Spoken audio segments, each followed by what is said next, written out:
예, 무더위에 잘들 지내십니까? 코로나 시국입니다. 건강 잘 챙기시고 건강하십시오. 코로나 때문에 안 그래도 불교대학을 한 주 쉬었는데, 마침 잘 되었습니다. 이 기회에 지금까지 했던 거 간략하게 같이 한번 공부하고 저 자신도 한번 점검해 보는 시간을 가질 수 있어서 이것도 나름 괜찮은 것 같습니다. 건강경 공부를 요번에 같이 시작하신 분, 그리고 마음은 있지만은 시작을 하지 못하신 분, 다 같이 한번 들어보시고 조금 약해지는 마음, 그만하고 싶은 마음, 이런 마음을 좀 잘 다스리기 바랍니다. 그 건강경 첫 번째가 이제 법회인 유분인데, 법회가 일어난 이유, 까닭 이런 뜻입니다. 부처님께서 때가 되시어 마을로 탁발을 가신 다음에 돌아와서 공양자시고 발을 닦고 편안하게 앉으셨습니다. 그 다음에 이제 이분이 선현 기청분인데, 선현이 일어나서 법을 청하다. 이 선현은 수보리 존자입니다. 여기에서 수보리 존자는 부처님께 안욕따라 삼맥 삼보리심, 이 마음을 낸 보살은 어디에 머물러야 하며 또 어떻게 그 마음을 항복시켜야 하느냐, 이렇게 두 가지 질문을 했는데, 부처님께서는 어떻게 수행하느냐, 요거까지 해서 세 가지로 대답해 주십니다. 여기까지가 이제 수보리가 물은 거고, 그 다음에 제3 대승정종문, 대승의 가장 근본되고 으뜸가는 가르침이란 뜻이죠. 부처님께서는 안욕따라 삼맥삼보리, 부상 정등 정각 깨달음입니다. 무여열반, 이 깨닫고자 하는 마음을 낸 보살은 다음과 같은 곳에 머물러야 한다. 보살은 그 이름에서 나오듯이 자신을 이롭게 하는 것, 자신이 이제 성불하는 거죠. 이타, 타인을 이롭게 하는 것, 타인도 성불하도록 도와주는 겁니다. 그래서 보살이 이타행을 하는데 어떤 마음에 머물러야 되느냐? 첫 번째는 그 이타행의 그 대상은 모든 중생입니다. 대상에 제한이나 차별을 두지 않습니다. 두 번째는 보살이 보살행을 하는 그 근본적인 또 최종 목적지는 깨달음, 무여열반입니다. 이거 외에 다른 것을 염두에 두지 않습니다. 세 번째는 이런 깨닫고자 하는 마음을 중간에 포기하거나 또는 물러서지 않는 나도, 그리고 그 어떤 중생, 모든 중생이 다 무여열반에 들 때까지 포기하지 않는 마음입니다. 네 번째는 나도 이렇게 해서 깨닫고 상대방도 깨달음에 이르게 도와줬을 때 그렇게 도와줬다라는 간념이 없다. 이러한 마음에 머물러야 되고, 이러한 마음하고 어긋나는 마음이 안에서 이렇게 일어난다면은 그 마음을 항복시켜라, 이런 말씀을 하셨습니다. 이게 이제 대승정종분의 대략적인 뜻입니다. 그 다음에 여기에서 처음으로 아상, 인상, 중생상, 수자상이란 말이 나오는데, 이게 해석도 다양하고 보는 견해도 다양합니다. 그래서 제가 이제 이전 유튜브에서 이 아상이라는 말은 인도 부처님 당시 인도에 행행했던 고정불변의 나라고 하는 그 아트만과 또 그 고정불변의 진리 또는 고정불변의 어떠한 존재, 이 브라만, 이거에 대한 견해가 잘못됐다라고 말씀하시기 위해서 이제 무아상, 무인상 이런 걸 말씀하셨죠. 그리고 중국 스님들은 또 이거를 번역하면서 좀 색다르게 번역하셨습니다.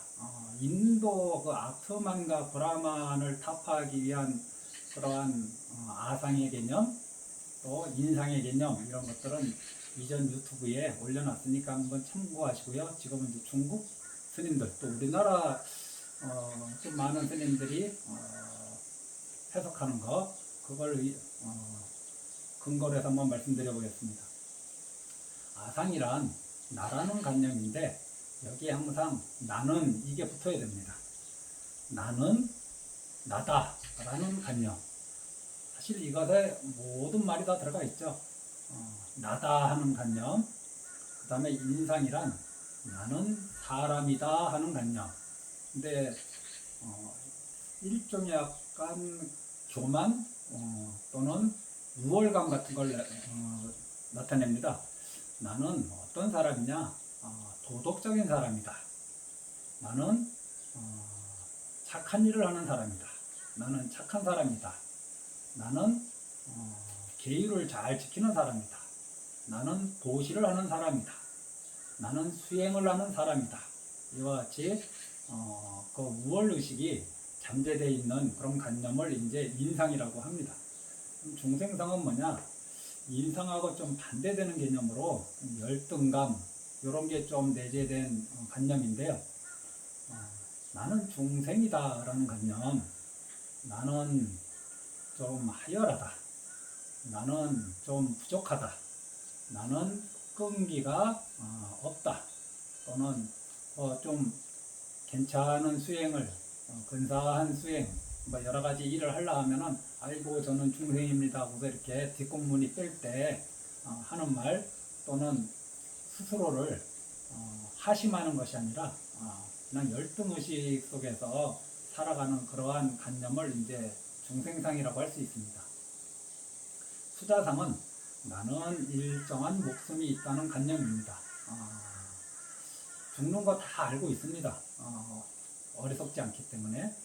하지만은 오늘도 죽지 않고 내일도 죽지 않고 1년 뒤도 죽지 않는다. 이렇게 죽긴 죽는데 그것이 이 짧은 기간 안에 내가 생각한 그것보다 훨씬 뒤에 죽을 거다. 이런 관념입니다. 이런 관념이 있으면 어떻게 되느냐? 지금 해야 될 일을 하지 않고 자꾸 뒤로 미루고 지금 끊어야 될 거를 끊지 않고 계속 합니다. 이게 이제 수자상의 병폐죠. 그리고 이제 정신희유분에 들어가면은 제6 정신희유분에 들어가면 거기에 법상과 비법상 이렇게 나오는데 법상은 이것만이 올바른 법이다. 이것이 옳다. 또는 뭐 그런 개념, 그런 관념이죠. 비법상은 그것은 옳지 않다. 법이 아니다. 이런 관념입니다. 뭐 우리 주변에 사람들 보면은 이 안에 다 포함됩니다. 교만하고 거만한 사람, 뭐 인상이죠.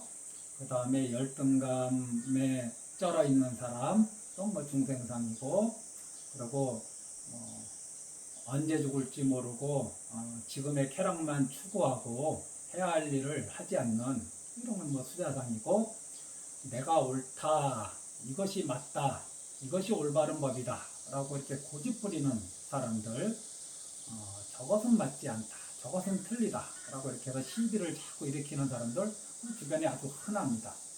이러한 관념들, 이런 것들이 이제 전부 통틀어서 이제 아상이라고 합니다. 아상을 좀 자세하게 얘기한 거죠. 그래서 이러한 관념에 머물지 마라. 이게 이제 대승정종입니다. 그 다음이 이제 제4 묘행무주분인데, 묘행, 오묘한 그 행은 머금이 없다 이런 뜻입니다. 여기에서는 어떻게 수행해야 하는가에 대해서 이제 말씀하시죠.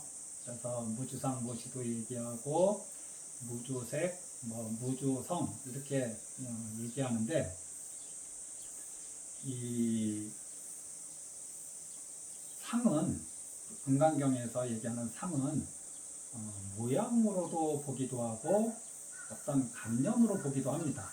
부처님의 몸이나 뭐 어떤 보살이 어떤 공덕행을 닦아서 가보로 받는 그런 몸에 대해서는 이제 모양이나 형상을 얘기하는 거고, 분명하게 그 외에는 거의 다 간념으로 보시면 됩니다.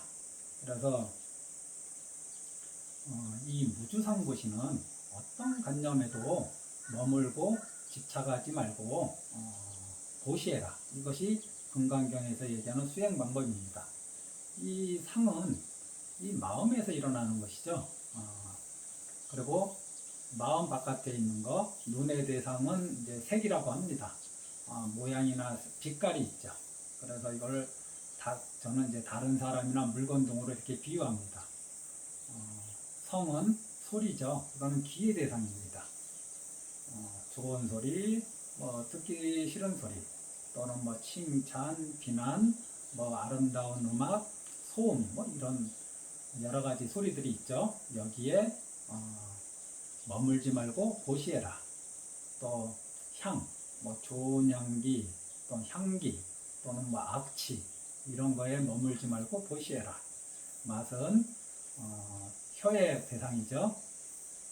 좋은 맛, 맛있는 음식, 또는 맛있는 차, 맛없는 거, 이런 거에 구애받지 말고, 이런 거에 머물지 말고 고시해라. 그 다음에 촉은 이제 몸의 대상이죠. 몸이 이렇게 딱 했을 때 어떤 감촉, 촉감, 이런 게 생기는데, 그 촉감이 좋은 느낌일 수 있고, 나쁜 느낌일 수 있죠. 즐거운 느낌일 수 있고, 불쾌한 느낌일 수 있죠. 여기에 머물지 말고 고시해라. 색성향, 미촉, 법 할 때 이 법은, 불교에서 법은 굉장히 다양하게 쓰이는데, 색성향, 미촉법 할 때 이 법은 마음의 대상입니다. 마음의 대상이라는 게 도대체 무슨 말이냐? 우리가 과거에 눈, 귀, 코, 혀, 몸으로 경험했던 것, 이거를 우리가 마음속에 떠올릴 수 있죠. 예를 들면은 아침에 봤던 드라마를 저녁에 떠올릴 수 있죠. 낮에 봤던 그 친구를 저녁에 실제로 만나지 않죠. 저녁에는. 그래서 떠올릴 수 있습니다. 이렇게 지나간 일을 색성향, 그러니까 안입이 설신, 눈기, 코여, 몸으로 경험한 이전의 일들을 이렇게 떠올리는 것, 이걸 우리는 기억이라고 하기도 하고 추억이라고 하기도 합니다. 이런 것들, 또 눈기, 코여, 몸으로 아직은 경험하지 않았지만 우리는 미래의 일을 또 생각할 수 있죠. 근심하고 걱정하는 거, 이런 등등. 그래서 이런 마음의 대상, 이 생각들에 머물지 말고 고시해라. 이것이 이제 무주상고시, 무주색고시, 무주성고시, 무주향고시, 무주미고시, 무주촉고시, 무주법고시. 이게 이제 금강경에서 얘기하는 안욕따라 삼백삼보리를 얻는 수행 방법입니다. 그 다섯 번째는 이제 열이실견분, 이치와 같이 실답게 보라. 여기에서 이제 유명한 사구계가 나오죠. 부처님은 우리와 남다른 어떤 몸의 모양이 있는데 그것이 이제 30 이상입니다. 다른 중생들은 그거를 가지고 있지 않죠. 그래서 저 30 이상이 있으면은 부처라고 생각해도 되는구나, 열애로 볼 수 있겠구나 라고 사람들이 생각하니까 부처님께서 이 몸의 모양으로는 열애를 볼 수도 없고 봐서도 안 된다 라고 이제 얘기하죠. 나중에 저 뒤에 또 다른 사국에서 보면 이 몸으로 열애를 보려 하면은 사견에 빠진 사람, 이런 식으로 말씀하기도 합니다. 그러면 어떻게 열애를 봐야 하느냐? 범소유상, 모든 있는 그런 모양, 형상들은 개시어망, 다 허망하다. 약견재상 비상, 재상이 비상인 줄 알면은 측견열애, 열애를 이제 보게 되는데, 이게 이제 열애를 보고 열애를 만나는 이치이고 열애를 만나는 자리입니다. 이 모든 우리 형상들은 다 인연소생법입니다. 그래서 인연에 의해서 생긴 것은 인연에 의해서 사라지기 때문에 거기에 어떤 실체도 없고 나라고 할 것이 없습니다. 공하고 무아입니다. 그러니 거기에서 열애를 찾으면 안 된다고 부처님 얘기하신 거죠. 결국은 다 인연에 의해서 사라지기 때문에 다 허망합니다. 그래서 있을 때는 있는 것에 집착하고 또 없어지면 우리 또 없어진 것에 또 집착하지 않습니까? 사람이 태어나면 그 태어남에 또 집착해서 많은 일들을 하고 사람이 또 사라지면은 또 사라진 것에 또 우리는 집착을 합니다. 그래서 이 재상 비상할 때 재상은 있다는 생각, 있다는 뭐 있는 모양, 없는 모양 이런 것 전부 다 이것이 상이 아닌 줄 이렇게 본다면은 열애를 볼 수 있다 이렇게 얘기하십니다. 여섯 번째가 이제 정신 희우분인데 올바른 믿음은 참으로 희유하다 이런 뜻입니다. 어느 시대에나 부처님이 돌아가시고 나서 한참이 지난 시대일지라도 이 복을 닦고 계를 지키는 사람, 그러니까 청정하고 깨끗하게 사는 사람들이 늘 있습니다. 누가 알려주지 않아도 이런 삶을 사는 사람들이 있죠. 근데 이렇게 살면은 나중에 천상이나 아주 훌륭한 인간 가보를 받을 겁니다. 이렇게 살다가 죽어도 세상에서는 참 훌륭한 사람이라고 평판을 들을 겁니다.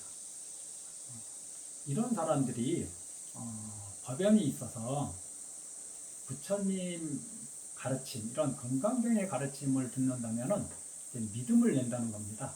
믿음을 내고 그 길을 가겠다고 이렇게 발언하고 발심하는 것이죠. 그럼 이런 사람들은 이번 생에 갑자기 그러한 믿음이 생기느냐? 부처님께서 쭉 살펴보시니까 이 사람들은 이번 생에는 지금까지 뭐 특별한 조짐이 보이지 않았지만은 사실 과거 생에 수많은 부처님 처소에서 선근을 심었다 라고 이제 부처님이 증명해 주시는 거죠. 부처님 처소에 선근을 심는다 할 때 그 선근을 뭐라고 해야 되느냐? 부처님한테 필요한 물건을 이렇게 보시하고 또 부처님이 불편하지 않도록 잘 시봉하고 또 보살펴 드리는 거죠. 이러한 선근을 심었고 그 결과로 이번 생에 부처님의 가르침을 들으면 이렇게 신심을 낸다 이런 말씀입니다. 그리고 이러한 중생들이 발심하면은 모두 무량한 복덕을 얻게 된다라고 라는 것을 부처님이 다 알고 다 본다고 선언하셨습니다. 그러니 착한 마음으로 살고 또 복을 짓고 수행하는 거 그건 누가 알아주지 못하면 어떨까? 내가 이런 복을 짓는데 누가 몰라주면 어떡하나 이렇게 걱정할 필요 없는 것이 부처님이 다 알고 다 보신다고 합니다. 우리의 그 목적은 부처님이 아시는 거 아닙니까? 아무 염려 마시고 복을 닦으시고 계를 잘 지키시고 그 다음에 이 금강경에서 말씀하시는 것처럼 꾸준히 수행하신다면은 무량대복이 불자님들 삶에 펼쳐질 것입니다. 그리고 이제 마지막에 가면은 이런 부처님의 가르침조차 뗏목으로 여겨라. 뗏목은 저 강을 건너가면은 짊어지고 갈 필요가 없죠.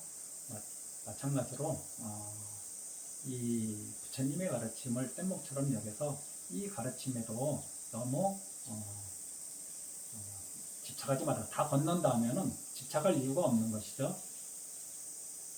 일곱 번째가 이제 이 무득무설분인데 어둠도 없고 사람도 없다. 이 무득무설에 대한 얘기가 그 이 뒤에 나오는 일상, 무상분, 뭐 장엄, 정토분 뭐 쭉 이어집니다. 같은 맥락입니다. 이게 어둠도 없고 사람도 없다. 그럼 무엇을 얻는가? 간혹따라 삼맥삼벌이죠. 진리죠. 그럼 무엇을 설하는가? 진리를 설하시는 거죠. 우리 불교 용어 중에 개합한다 이런 말이 있는데 이게 조금 요즘 시대에는 잘 안 쓰이는 말이죠. 이게 상응하고 통하여서, 그러니까 A와 B가 상응하고 통하여서 서로 떨어지지 않는 것, 이걸 이제 개합한다고 합니다. 부처님과 진리가 서로 상응하고 통하여서 이제 떨어지지 않는 거죠. 부처님이 곧 진리요, 진리가 곧 부처님인 이런 거를 이제 개합이라고 합니다. 그래서 그럼 이런 진리는 부처님이 만들어내신 것이냐? 아니죠. 부처님이 계시거나 계시지 않거나 진리는 늘 그러하게 있는 것입니다. 이전에 아무도 못 보았던 것을 부처님은 보시고 그 진리에 개합하여 들어가신 거죠. 근데 이거는 얻었다라고 말할 수가 없습니다. 무엇을 얻었으면 나한테 뭔가 늘어나는 게 있어야 되고 뭐한테 생기는 게 있어야 되는데 생기는 것이 아닙니다. 늘어나는 것도 아니고 그냥 진리에 개합했을 뿐이죠. 그리고 당신께서 설하신 것은 그 당신이 보신, 당신이 개합한 그 진리에 대해서 말씀하신 거기 때문에 이것만이 뭐 부처님의 설법이다, 부처님이 만들어내신 설법이다 이런 거는 없는 거죠. 그냥 진리 그대로 그냥 옮겨 놓았을 뿐입니다. 그러니 이거를 또 설했다고 본래 설했다고 할 수도 없습니다. 그래서 이런 이치로 어둠도 없고 설함도 없다 이렇게 보기도 하고 이렇게 이해해도 됩니다. 또 하나는 이제 부처님은 이 진리에 개합하고 성불하셨죠. 깨달음을 얻었지만은 얻었다는 간념이 없고 49년 동안 법을 설했지만은 설했다는 간념이 없습니다. 그래서 어둠 없이 없고 설함 없이 설하시는 이런 자리이기에 무득무설 이렇게 말씀하셨다고 제목을 지었다고 생각할 수도 있겠습니다. 여기에 보면은 금강경에서 가장 중요한 말 중에 하나가 나오는데 이것이 금강경을 이해하는 아주 중요한 열쇠입니다. 이게 뭐냐? 무유정법 명 안욕따라 삼략삼벌이. 안욕따라 삼략삼벌이라고 이름할 만한 불을 정해진 법이 없다. 이게 말이 참 논리가 안 맞습니다. 안욕따라 삼략삼벌이라고 무상정등정각 이 깨달음이라고 이름할 만한 정해진 법이 없다. 그런데 우리는 이미 안욕따라 삼략삼벌이라고 이름을 붙였습니다. 그렇기 때문에 이것은 이제 우리가 실체가 아니고 가명이라고 얘기합니다. 임시로 지은 이름이라고. 그 정해진 법이 없다. 이것만이 안욕따라 삼략삼벌이다 라고 정해진 법이 없는 거죠. 만약에 이것만이 안욕따라 삼략삼벌이다 라는 것이 있다면은, 그러한 법이 있다면은, 그리고 부처님이 그러한 법을 얻었고 그러한 법을 설했다면은 경전은 팔만대장경이 되지 않았을 겁니다. 그냥 안욕따라 삼략삼벌이에 대한 법만 쭉 설하시면 되는 거지 왜 저렇게 49년 동안 수많은 말씀을 하셨는가. 이와 유사한 말로 무유실법 명 반야바라밀 또는 무유정법 명 반야바라밀 어떤 형태로도 쓰여도 상관없습니다. 반야바라밀이라고 이름할 만한 정해진 법이 없다. 같은 뜻입니다. 이 어찌됐든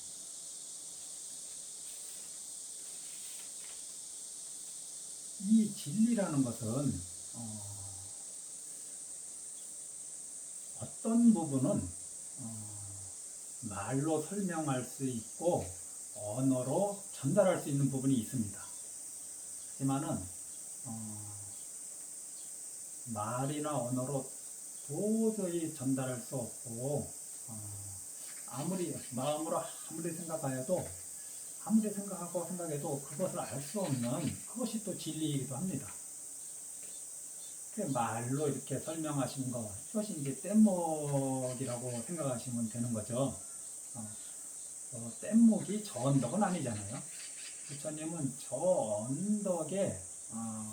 언덕에 대한 얘기를 하시는데 이 뗏목을 타야지 저 언덕에 도달할 수 있다.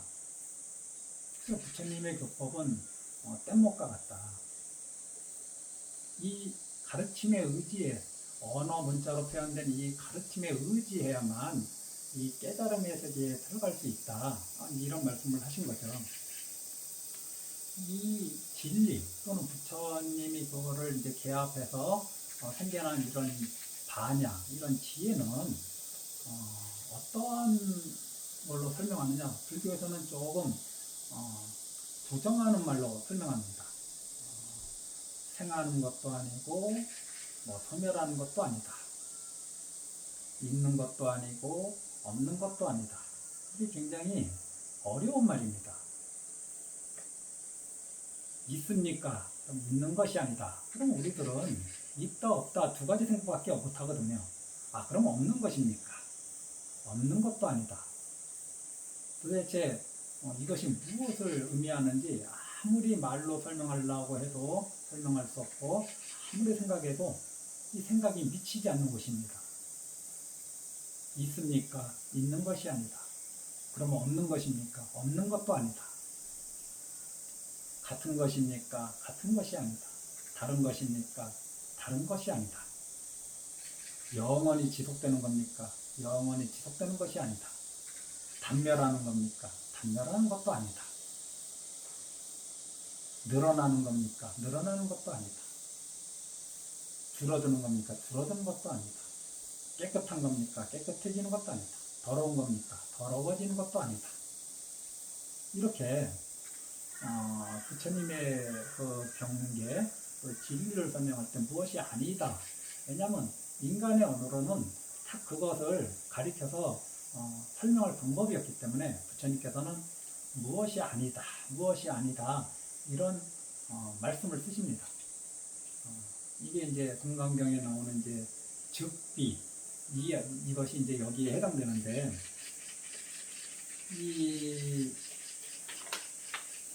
지금 우리가 하는 것이 무득무설분이죠. 그래서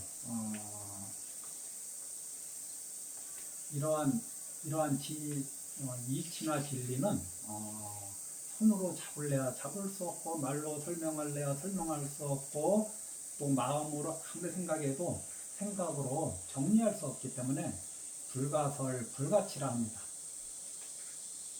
그런데 설할 수도 없고 취할 수도 없는데, 어떻게 이 사바세계에는 수다원도 있고 사다함도 있고 아나함도 있고 아라함도 있고 저 같은 빡빡기는 범부도 있고, 또 뭐 대성으로 오면 초지보살도 있고, 이렇게 차이가 나는 것이냐, 차별이 있는 것이냐.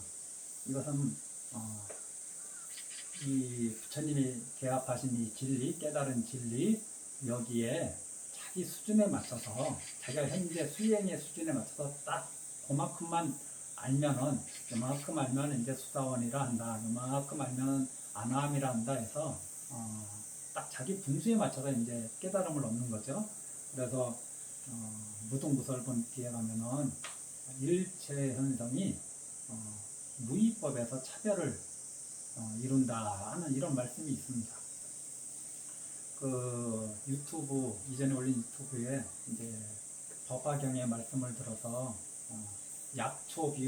약초유품이라고, 하늘에서 비가 내리는데 어떤 풀은 어떤 나무는 큰 나무가 되고, 어떤 나무는 작은 나무가 되고, 어떤 풀은 약초가 되고, 어떤 풀은 독초가 되죠. 이 비에 무슨 차별이 있어서 그런 것이냐? 비에는 아무 차별이 없습니다. 그것을 받아들이는 중생의 근기, 성품에 따라서 그 비가 약초의 자양분이 되기도 하고 독초의 자양분이 되기도 하는 것입니다. 이와 같이 차별 없는 무의법에서 이러한 온갖 차별성이 나온다. 이것이 이제 무등무설분의 내용입니다.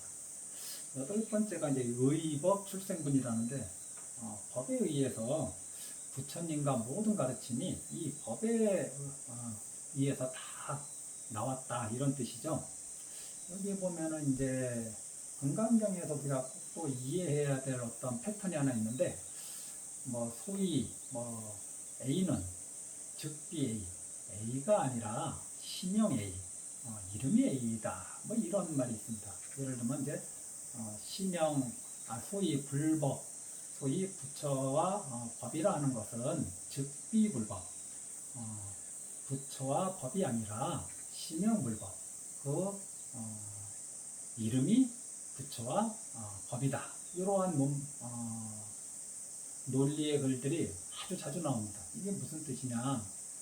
이거는 약간 불교의 용어를 하나 이해하셔야 되는데, 불교에서 이치를 볼 때 두 가지로 나누어서 봅니다. 하나는 이제 세간의 이치, 뭐 누구나 이제 보면 알 수 있는 거, 그 다음에 출세간의 이치가 있습니다.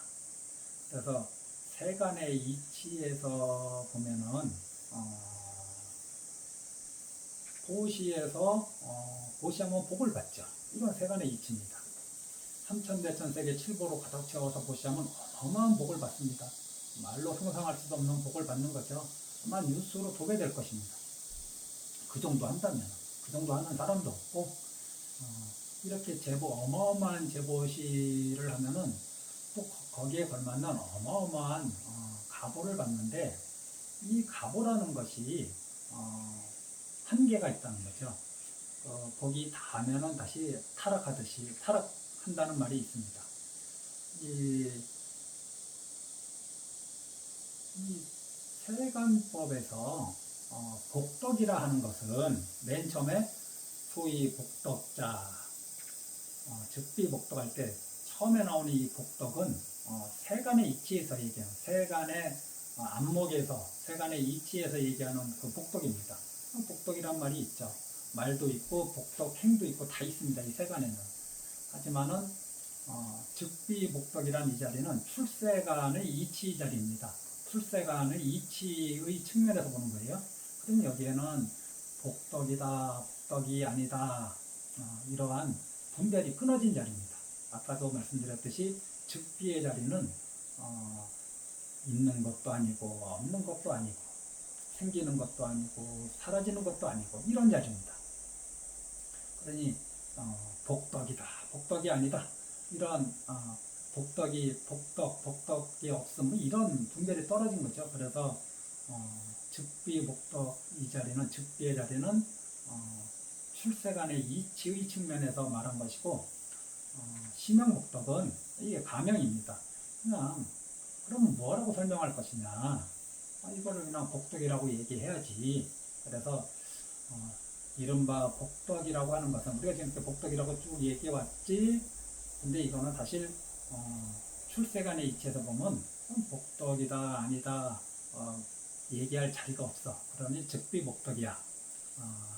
그 다음에 그럼 뭐라고 부를 것인가, 이거를 세간의 이름에 따라서 우리가 가명으로 복덕이라 이름할 뿐이다, 이런 놓은 겁니다. 예를 들면 도량을 청소하고 부처님을 모시고 경전을 찍어내고 뭐 이런 거, 이런 거는 이제 장엄이라고 할 수 있죠. 장엄했다, 도량을 장엄했다, 뭐 장엄이라고 얘기할 수 있습니다. 하지만은 이거는 세간의 이치에선 장엄하는 행위 있죠. 하지만 출세간의 그 이치 측면에서 보면은 이것이 장엄이다, 이것이 장엄이 아니다, 뭐 이렇게 분별이 설 자리가 없습니다. 그래서 즉비장엄이라 얘기했고, 뭐 즉비장엄이라고 얘기했지만은 그냥 세상 사람들이 이걸 다 장엄이라고 이름한다, 뭐 이렇게, 이런 어찌 보면 간단하고 어찌 보면 좀 이해하기 어려운 그런 문법인데, 어찌됐든 처음에는 세간의 이치로 얘기한 거고, 중간 즉비는 출세간의 이치의 측면에서 얘기한 거고, 다시 마지막 시명, 뭐 장엄, 뭐 시명, 반야, 뭐 이런 것들은 세간의 이치에서 특히 가명을 써가지고 이임시로 지은 이름을 써가지고 이렇게 규정해 놓은 것이다, 규정하는 것이다 라는 그런 논법입니다. 그래서 복덕은 복덕이 아니라 복덕이라 이름한다, 이런 이제 말이 나오는 거죠. 이 부처님과 또 모든 부처님과 또 부처님의 모든 가르침이 다 다 이경에서 나왔다. 이 금강경에서 나왔다. 그러니 이 금강경은 정말 대단하고 위대하고 훌륭한 말씀으로 꽉 채워져 있다. 우리가 이 금강경을 그래서 믿기만 해도 복이 무궁무진 무량한 대복을 얻는다. 이런 말씀을 하시는 겁니다. 제 9번째가 이제 일상무상문인데 이게 이 내용에 보면은 수다원도 나오고 사다함, 아나함, 아라함 이렇게 4가지 성인의 지위가 나오는데 이들이 전부 다 하나의 관념을 가지고 있습니다. 그 하나의 관념이 무엇이냐? 어떤 관념도 없다. 그래서 일상무상이라고 합니다. 이 수다원, 사다함, 아나함, 아라함에 대한 자세한 설명은 오화공결, 오상공결 이렇게 나누어서 이전 유튜브에 설명해 놓았으니까 한번 참고해 보시고요. 이 공통점이 뭐냐? 수다원, 현실에서 이분은 분명히 수행해서 수다원이 됐습니다. 수다원이죠. 부처님도 수다원이라고 인정하시고, 하지만 이 수다원은 내가 수다원가를 얻었다라는 그런 관념이 없습니다.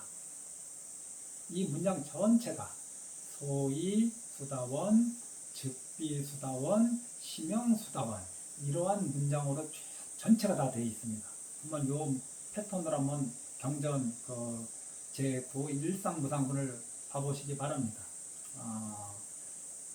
사담은 일학내라고 한다. 그러나 일학내, 즉비 일학내라고 할 것도 없다. 이름이 일학내이다. 아나함 같은 경우는 불내, 불안이라고 한다. 이게 이제 세간의 이치에서는 돌아오지 않으니까 불안, 불내라고 얘기합니다. 하지만 출세간의 이치 측면에서 보면 온다, 안 온다 이런 관념이 분별이 쓸 자리가 없으니까 불안, 즉비불안, 불안이라고 할 불안도 아니야. 그럼 뭐냐? 심영불안, 그냥 가명으로 불안이라고 이제 이름할 뿐이다. 이런 패턴으로 쭉 이어져 있는데 이것은 부처님이 어둠도 없고 설함도 없다. 이 말씀 어둠 없이 없고 설함 없이 설하는 이 말로 설명할 수 없는 이 경계 이거를 부처님만 그런 것이냐? 아니다. 당신의 제자인 성문사가 수다원, 사담, 아남, 아라한도 다 내가 수다원과를 얻었다. 내가 아라한도를 얻었다. 라는 이런 관념이 없다는 것을 이제 얘기하시는 거죠. 이게 보통 우리의 일반적인 논법이라면은 수다원이 수다원가를 얻었다는 관념이 없다.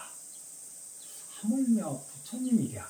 당연히 부처님은 그런 관념이 없다는 식으로 논리가 진행되면 이해하기가 좋은데 이 금강경은 부처님 먼저 얘기하고 부처님보다 부처님의 제자들도 이러한 관념이 없다라는 우리 일반적인 논리와 반대 방향으로 진행합니다. 어찌됐든 이 안에 똑같은 말 할까? 실무유법 명아란 아란이라고 이름할 만한 어떠한 법도 없어. 하지만 이 세상에는 부처님 당시에 아란이 많았죠. 아란을 얻으신 분들이 많았습니다. 이것만이 아란이냐? 이것이 아란이냐? 아란의 법이냐? 할 만한 법은 없다. 이게 실무유정법 명 안욕따라 삼맥삼벌이 안욕따라 삼맥삼벌이라고 이름할 만한 정해진 법이 없다. 그러면 부처님이 설하신 49년 동안 설하신 것은 무엇이냐? 전부 다 안욕따라 삼박삼벌이에 대한 말씀입니다. 반야바라밀이라고 이름할 만한 정해진 법이 없어. 하지만 부처님께서 쓰시는 그 지혜가 반야바라밀이고 부처님께서 49년 동안 설하시는 내용이 반야바라밀에 대한 내용입니다. 눈을 뜨면은 마음을 열면 지혜가 열리면 안욕따라 삼맥삼벌이가 아닌 것이 없고 반야바라밀이 아닌 것이 없습니다. 지금이 한참 더운 여름인데 이 중에 어떤 거를 하나만 딱 가져다가 이것만이 여름이라고 이것을 여름이라고 할 수 있다라고 할 수 있겠느냐? 온 천하가 여름인데 온 천하가 진리로 가득 차 있는데 이것만이 진리다라고 얘기할 수 있느냐? 그래서 그 눈을 뜨고 마음이 열리고 지혜가 개발돼서 그 진리에 개합하면은 진리 아닌 것이 없는 거고, 눈을 뜨지 못하면은 진리를 앞에서 진리가 펼쳐져 있어도 진리를 못 보는 것이죠. 탐진치 선독심에 의해서 살아가는 것이죠. 그 10번째가 이제 장엄정토분인데 마찬가지로 여기에서는 이제 부처님이 과거 생에 선해보살이라는 이름으로 수행하신 적이 있었다고 합니다. 연등부처님 처소에서 이때 여러 가지 수행을 해서 이번 생에 32상이라는 몸의 가보를 받으셨습니다.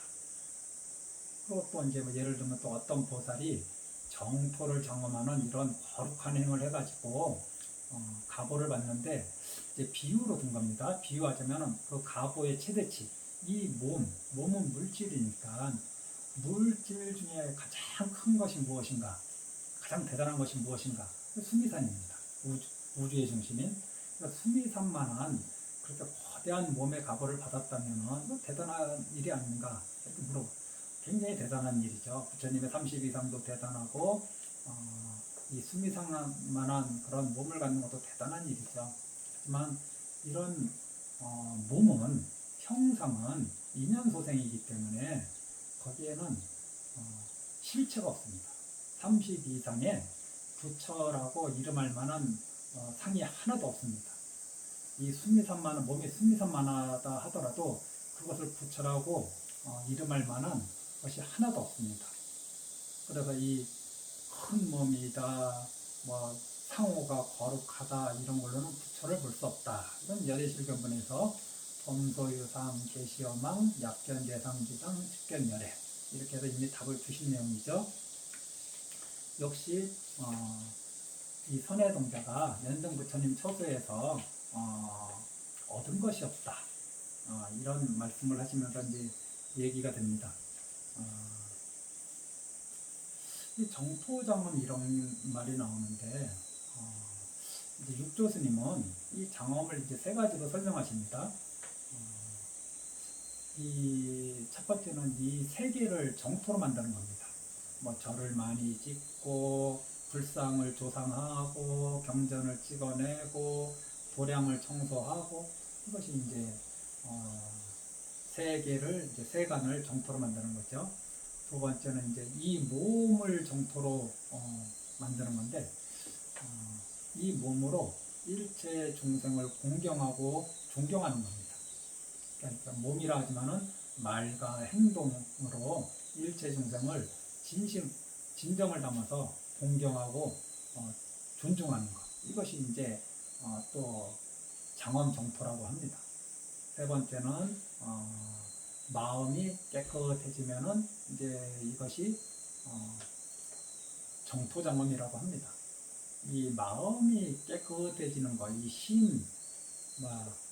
신청정정토는 나중에 뒤에 제 13분 여기에서 청정심에 대해서 여기에서 나오는구나. 바로 이 마음이 깨끗해지는 것, 이 청정심이 진정한 정토장엄이다 라고 얘기하시는 부분이 뒤에 나옵니다. 세간을 정토로 만들든 몸을 정토로 만들든 마음을 정토로 만들든 우열을 두지 말고 내가 할 수 있는 거 하면서 무엇을 했다는 관념을 갖지 않는다면 금강경 수행을 하고 있다고 할 수 있습니다. 이 금강경에서 정토장엄에서 이제 그러면 장엄이라는 것이 무엇이냐? 그러면 이제 청정한 마음을 내는 것이다. 이렇게 정의하셨습니다. 부처님께서는. 정토장엄이 무엇이냐? 청정한 마음을 내는 것이다. 그러면은 청정한 마음이라는 것이 도대체 무엇인가? 어떠한 마음을 내는 것이 청정한 마음이냐? 그거에 대해서 이렇게 설명하십니다. 색에 머물지 않고 보시하기.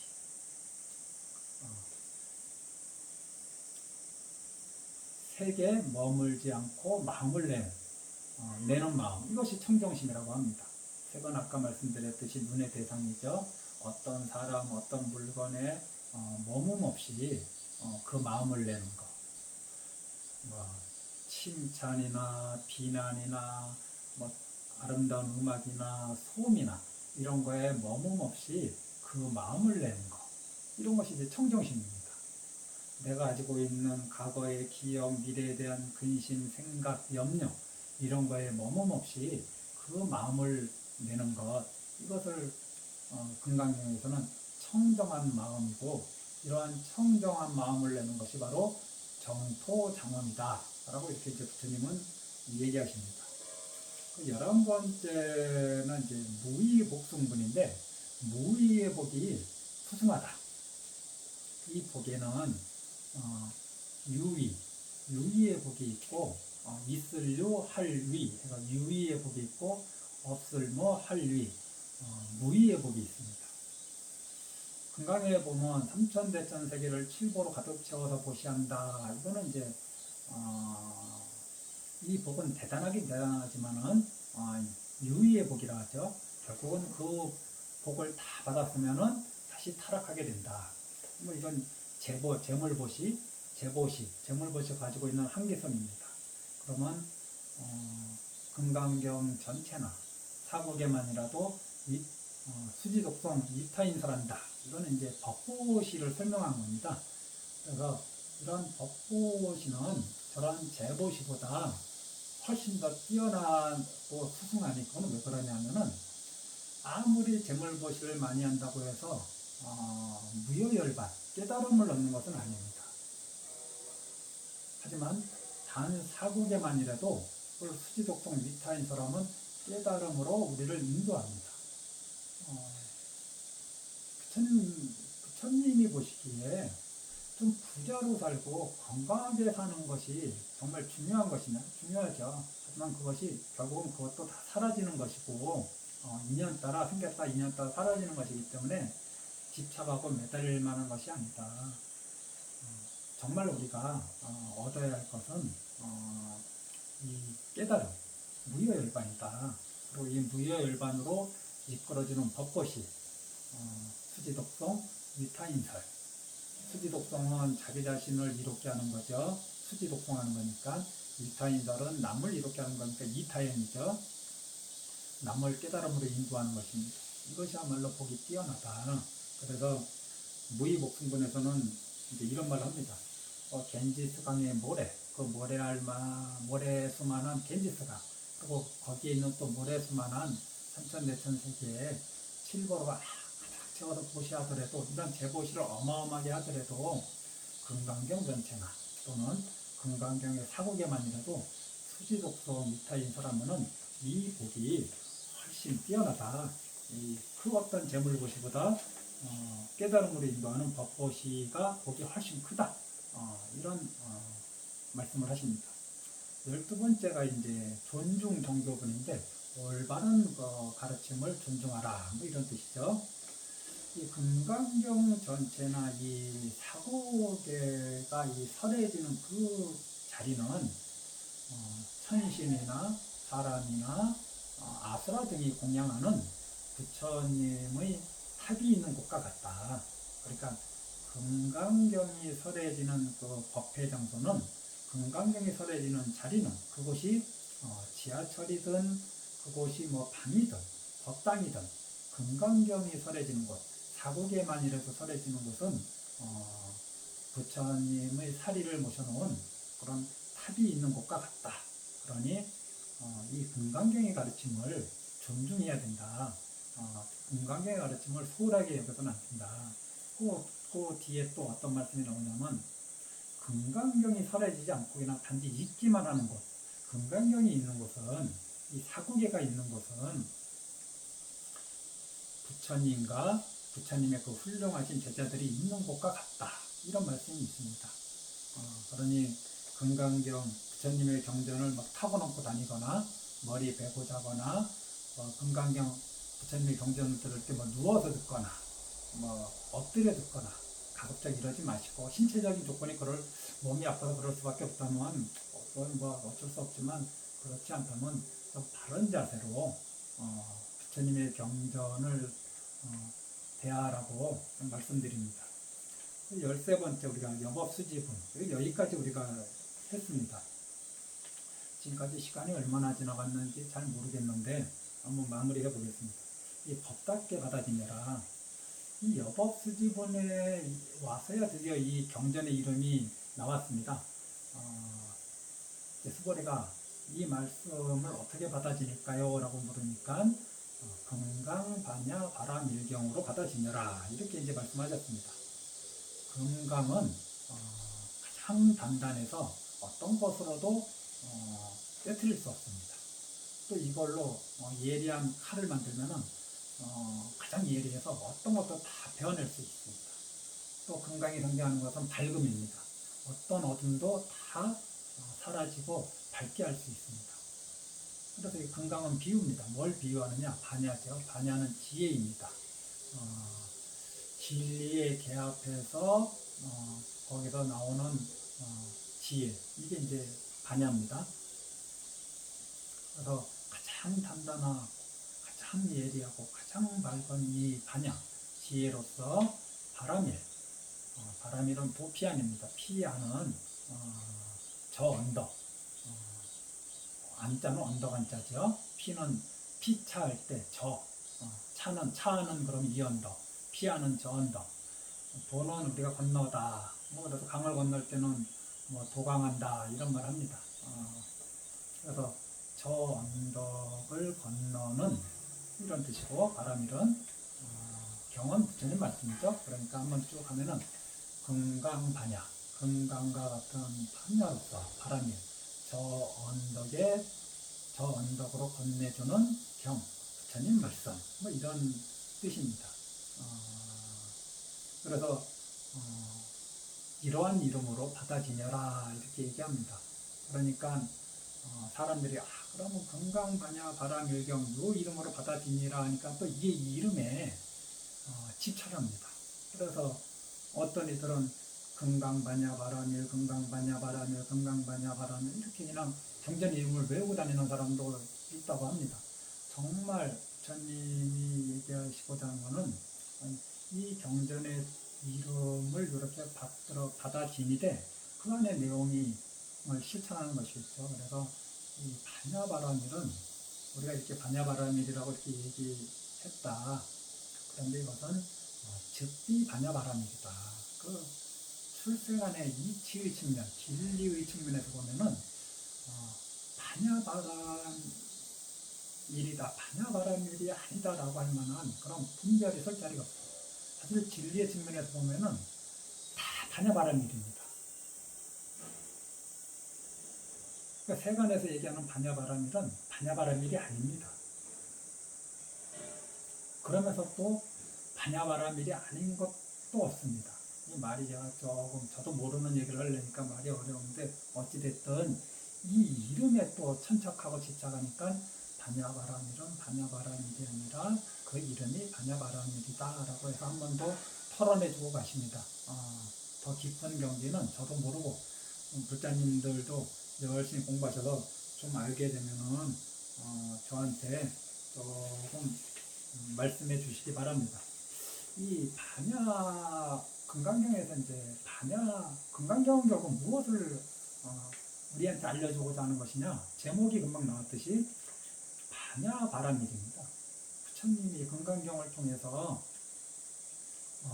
알려주시고 했던 핵심적인 내용은 반야바라밀이죠. 그러니까 경의 제목이 금강반야바라밀경이죠. 이 반야가 무엇이냐? 이것이 반야하고 같은 의미로 쓰이는 용어들이 불교에 상당히 많습니다.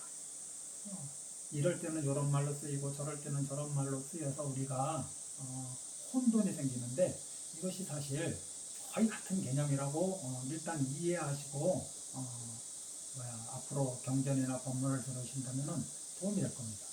이 14번째 이거 이상정멸분에 보면 실상이에요.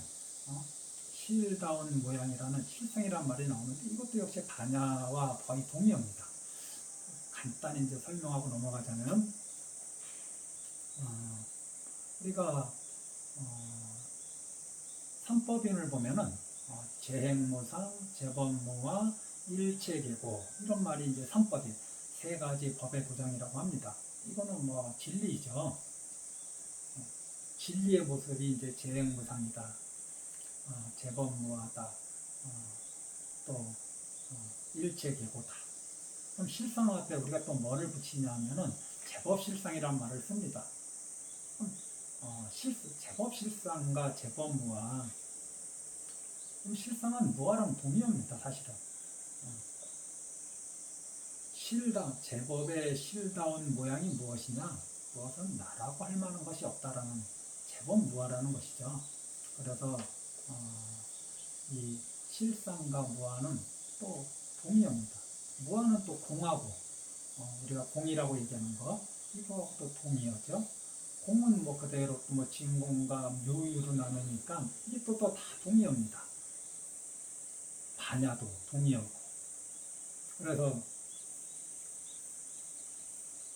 많은 경전에서 제법실상은 곧 반야바라밀이다 이런 말씀을 경전 여기저기서 많이 말씀하십니다. 제법실상이 무엇이냐? 반야바라밀이다. 그러면은 또 제법실상이 무엇이냐? 제법무하다. 이런 말씀을 하신 적은 없지만은 같다는 거죠. 이럴 때 제법은 모두 제자에다가 이제 법법자인데 모든 법이죠. 여기에는 세간의 법과 출세간의 법. 그래서 세간의 법은 유의법, 출세간의 법은 무의법이라고 하는데 이게 다 포함됩니다. 그래서 제법은 전부 다 공합니다. 인연소생입니다. 그러니 이거는 다 무상하고 무하죠. 이것이 바로 모든 존재, 모든 현상의 실다운 모양이다. 공하고 무아인 것이 참된 모양이다. 그리고 그것을 아는 것을 반야라고 한다. 그래서 제법실상은 곧 반야바라밀이다. 이런 이제 말씀을 많이 합니다. 또 부처님 그 초기경전 보면은 일체법이 오온이다. 이런 말도 많이 나옵니다. 또 일체법이 12처 18개다. 이런 말이 나옵니다. 그럼 일체법이 뭐냐? 이것이 제법이죠. 그럼 오온이 뭐냐? 이거는 이제 무상하고 무하고 고다 이런 뜻입니다. 12처도 무상하고 무하고 고다. 그래서 이게 무상하고 무하고 고다. 이것이 제법의 실상이다. 이 반야신경에서는 이제 금강경에서는 이제 실상을 이렇게 얘기하는데 반야신경에서는 이 실상이나 반야를 또 뭐로 얘기하냐 하면은 시, 제법, 공상, 불생불멸, 불구부정, 부중불감 이렇게 얘기합니다. 이 제법의 공한 모양, 제법의 공은 나라고 할 만한 것이 없다. 인연소생인 것은 나라고 할 만한 것이 없다. 그걸 공이라 한다. 이렇게 여러 번 말씀드렸는데 거기에 무슨 모양이 있겠나요? 하지만 우리들한테 방편으로 설명하기 위해서 모양상자를 넣어서 공상이라고 했습니다. 시, 제법. 이 모든 제법의 공한 모양은 그럼 그 공한 모양은 어떤 모양이냐? 불생불멸. 많은 것도 아니고 소멸되는 것도 아니야. 불구부정. 더러운 것도 아니고 깨끗한 것도 아니야. 부정불감. 늘어나는 것도 아니고 줄어드는 것도 아니야. 여기에 뭐 더 붙이면 뭐 많이 있죠. 있는 것도 아니고 없는 것도 아니야. 또 뭐 가는 것도 아니고 오는 것도 아니야. 같은 것도 아니고 다른 것도 아니야. 항상하는 것도 아니고 단멸하는 것도 아니야. 이것이 이제 공한 모양, 공상입니다. 이게 바로 다른 말로 실상이라 얘기하기도 하고 이거를 무아라 얘기하기도 하고 뭐 여러 가지 비슷한 말로 이렇게 많이 씁니다. 불교에서는 이러한 비슷한 같은 개념을 다른 용어로 많이 쓰는데 뭐 제가 좀 정리해봤습니다. 그게 뭐가 있냐면은 반야바라밀이 곧 제법실상이다. 제법실상이 곧 반야바라밀이다. 이렇게 얘기하듯이 실상은 반야랑 거의 동료입니다. 이게 또 똑같은 의미로 쓰이는 게 뭐가 있냐? 뭐 아까 말씀드렸듯이 진공, 묘유 또는 공상, 공의 모양, 그다음에 뭐 진여 또는 무상, 모양이 없는 것, 무상, 그러니까 모양이 없던 간념이 없던 무상 또는 뭐 법시, 열반, 진제, 제일의제, 또 뭐 무아, 뭐 참된 성품이라고 해서 진성, 뭐 또 중도 제일의제라고 할 때가 중도, 뭐 이런 것들이 다 같은 내용으로 사용됩니다. 하지만은 글자가 다르기 때문에 이것을 처음 접하는 글자님들은 좀 혼선이 생길 것입니다. 어찌됐든 이런 것들은 전부 다 가명이다. 그 가명에 집착하고 가명에 천착하지 말아라. 그 가명으로 얻을 수 있는 것은 없다. 이게 금강경의 말씀이죠. 또 이 마지막으로 좀 정리하면은 금강경에서는 이제 이 상을 상에 대한 본문을 많이 하시는데 상은 모양상 또는 생각상 이게 같은 개념입니다. 많은 스님들은 생각할 상자로 번역했고 이 구마라지 스님은 모양상자로 번역했는데 부처님의 모양, 몸에 대해서 얘기할 때만 모양이나 형상으로 얘기하고 나머지는 다 간념으로 보시면 됩니다. 그래서 부처님의 그 몸, 위대하시죠. 30 이상을 거쳤으니까 수미상한 만한 그 몸, 대단하시죠. 그런 몸이 세상에 있겠나요? 그런 훌륭한 가보의 몸이 있다 하더라도 그것으로는 열애를 볼 수 없다. 그거는 실체가 아니다. 그것은 실다운 실상이 아니다. 그거는 그걸로는 열애를 볼 수 없다. 범소유상 다 계시 허망이다. 그럼 열애를 어떻게 보느냐? 재상이 비상인 줄 보면은 열애를 버리라. 뭐 이렇게 얘기하시는 거잖아요. 그래서 이 부처님의 몸조차, 이 위대한 부처님의 몸조차도 거기에서 부처라고 할 만한 것을 찾아낼 수 없다. 몸에 대한 집착을 버려라. 부처님 몸조차도 그런데 하물며 우리 몸이랴. 범부의 몸. 우리는 몸에 얼마나 많은, 몸에 대해서 얼마나 많은 집착을 하고 있습니까? 이 몸이 나의 몸이 다 내 것이다. 이 몸이 내 몸이 아닌 줄 아는 것은 죽고 나서야 다 인정합니다. 이 몸이 내 몸이다 생각되면 저 산에 갔다 묻으면 안 되죠. 이 몸이 나다 생각되면 불태우면 안 되죠. 배갈르면 안 되고 죽었다고 해서 죽은 다음에야 나도 내 몸이 아닌 줄 알게 되고 가족들도 저 몸이 저 안에 저 몸은 이제 더 이상 물질이지 누구다 라고 이렇게 생각하지 않는다는 거죠. 그러니까 간 속에 묻고 못질하고 땅에 묻거나 이제 불태워도 오히려 안도하죠. 불안한 게 아니라.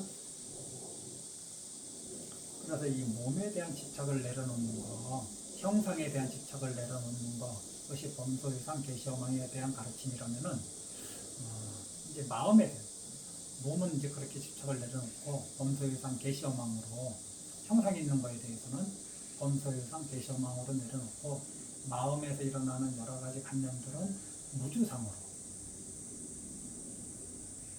어떠한 관념에도 몸을 잡는 것으로. 그래서 이 몸도 이년소생인지라 공하고 무하다. 이 관념도 이년소생인지라 공하고 무하다. 어디에도 집착할 것이 없다. 그래서 몸에 대한 집착 내려놓고 내 관념에 대한 집착, 이 마음에 대한 집착 내려놓고 그 다음에 또 부처님이 얘기하시는 게 몸 밖에 있는 것, 색성향 미촉법, 이거 역시 인연소생 아닌가요? 이거 역시 공하고 무아입니다. 집착할 만한 것이 없고 머물 만한 것이 없습니다. 하지만 우리는 우리 모든 사람들의 분들은 이 바깥에서 많이 얻으면은 행복이라 하고, 바깥에서 나쁜 것을 얻으면 불행이라고 합니다. 괴롭다 하죠. 한쪽은 즐겁다 하고 한쪽은 괴롭다 합니다.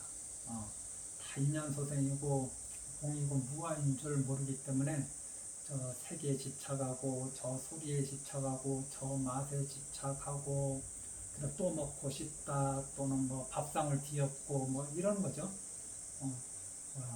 저 가방을 몸에 걸치고 싶다. 그러니 뭐 자기 힘으로 안 되면 거짓말해서라도 갖추려고 하는 것이죠.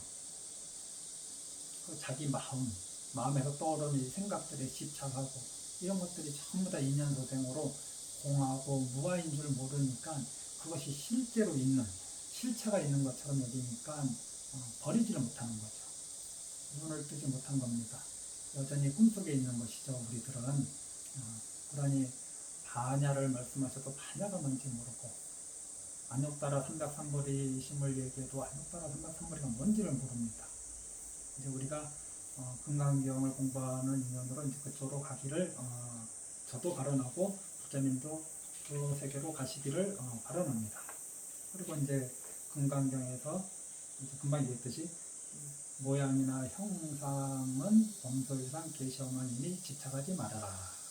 거기에는 우리가 붙잡을 만한 것이 하나도 없다. 이 상은 수상행식 가운데 이 상인데 관념이거든요. 마음이거든요.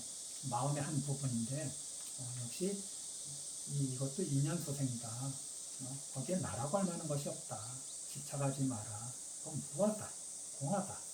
공한 것을 실체가 있다고 자꾸 생각하니까 내가 옳다, 내가 맞다, 이것이 정도다, 뭐 이런 생각을 끊임없이 내는 거 아닙니까? 그 다음에 이제 몸도 공하고 마음도 공한 줄, 그 다음에 바깥 대상, 색성향 미적 법도 인연소생으로 공하고 무하다. 그러니 거기에 머물거나 집착할 만한 것이 하나도 없다. 이거를 알게 되면은 저절로 무주상보시가 되고 무주색보시가 되고 무주법보시가 되는 거죠. 그리고 끝으로 이 금강경에서는 이 반야의 자리가 바로 즉비의 자리다. 모든 것이 부정된다고 얘기하면 안 되고 무엇으로 설명할 수 없고 언어나 문자로 설명할 수 없고 마음으로 아무리 생각해도 생각이 미치지 않는 것. 있지도 않고 없지도 않고 같지도 않고 다른 것도 아니고 생겨나는 것도 아니고 사라지는 것도 아니고 이 도저히 어떻게 설명할래야 설명할 수 없고 이 생각할래야 생각할 수 없는 것. 이 자리가 바로 부처님이 깨달으신 진리의 자리다. 이것이 실상의 자리다. 이것이 제법 공상의 자리다. 그래서 이 즉비가 또 나름 중요한 것이라고 금강경에서 이렇게 말씀드리면서 지금까지 이 13분까지 공부한 것을 대략 정리해 봤습니다. 금강경에 관심 있으신 분, 같이 지금까지 공부하신 분, 이분들에게 약간이라도 도움이 되기를 바라면서 오늘 그 영상을 마치겠습니다. 모두 건강하십시오.